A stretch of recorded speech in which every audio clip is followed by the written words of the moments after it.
Hindi ho ba ito yung kwarto ni Catherine? Kanina ko pa siya hinahanap eh.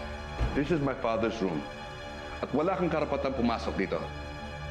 Pasensya na, sir. I mean, Dad. Naligaw lang po ako. Si Lolo Facundo ho ba? Dumating na ho. Bakit? Anong kailangan mo sa kanya? May ialok lang po sana ako. My dad does not deal with Montenegros anymore. Naintindihan ko po. Dad. Minsan po talaga di napipigilan yung pag-init na ulan ni Papa eh. Pero pangako po, ayusin ko po yung pamilya ko. Lalo po ngayon, parte na po ako ng pamilya niyo. Kaya hindi ko kaya masira yung relasyon ng mga pamilya natin. Pasensya na po ulit, Dad. Ano na po ako.